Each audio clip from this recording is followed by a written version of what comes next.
كان رجل تقي يحب الخالق ويخافه ينام في غرفته في يوم عيد ميلاده، وأثناء نومه حلم حلما غير حياته بالكامل.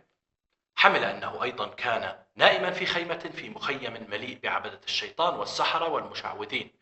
وفي الحلم استيقظ صاحبنا ودعا الخالق أن يتغطى المكان بالدم.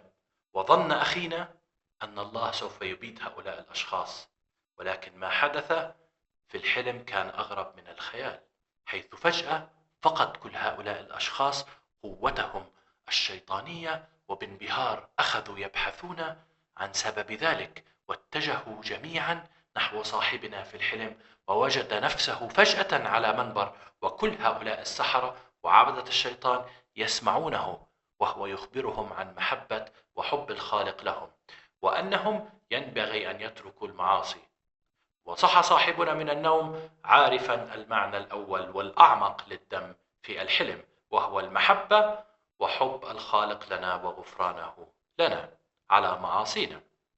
وهناك معان إيجابية أخرى للدم في الحلم سنتحدث عنها، وبعدها عن المعاني السلبية.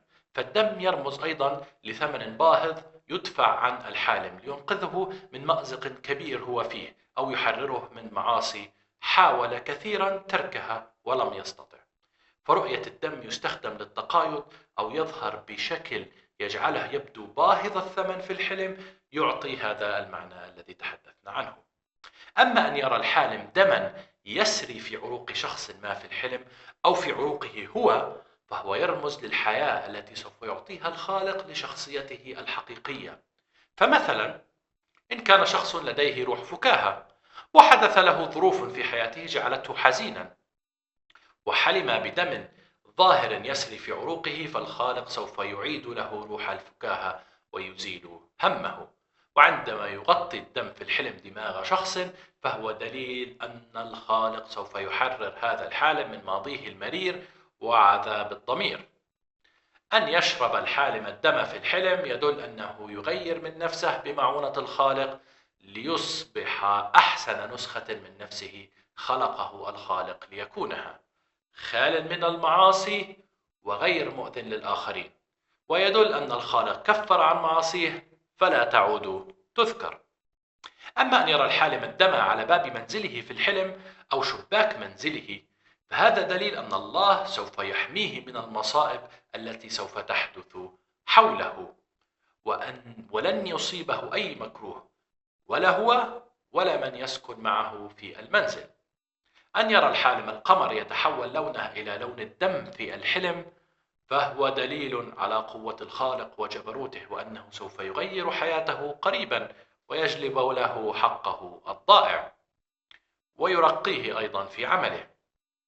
أن يرش شخص الدم على مجموعة من الأشخاص في الحلم، فهو دليل أنه يقطع معهم عهدا أن يعملوا الصلاح ويتركوا المعاصي. أن يوضع الدم على أذن شخص اليمنى في الحلم دليل أن هذا الشخص سوف يكرس حياته لخدمة الناس ومساعدتهم وإطاعة الخالق.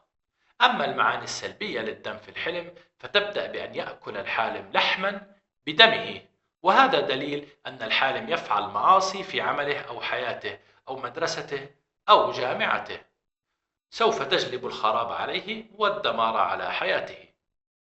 أن يرى الحالم الدم على الأرض في الحلم يرمز لأن الحالم مذنب بحق أخيه الإنسان أو صديقه إلى آخره، وعليه أن يعتذر ويصحح خطأه لئلا يحل عليه التأديب من الخالق على ذنبه.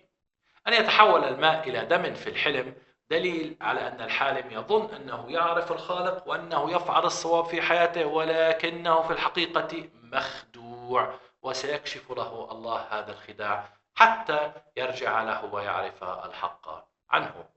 أن يضرب شخص آخر في الحلم فينزل من الشخص الآخر الدم دليل أن الضارب لديه لسان جارح، وهو يقتل الآخرين ويؤذيهم بلسانه، وعليه أن يضبط لسانه ويتوب عن هذا الأذى.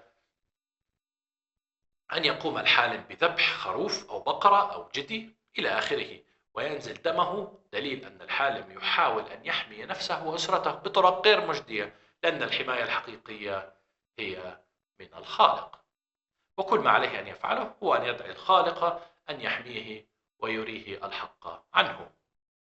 أن يرى الحالم نفسه ويديه ملطخة بالدماء دليل أن الحالم يعمل أمور تغضب الخالق في عمله أو دراسته، وعليه أن يتوب عنها ويتركها. وشكرا لكم.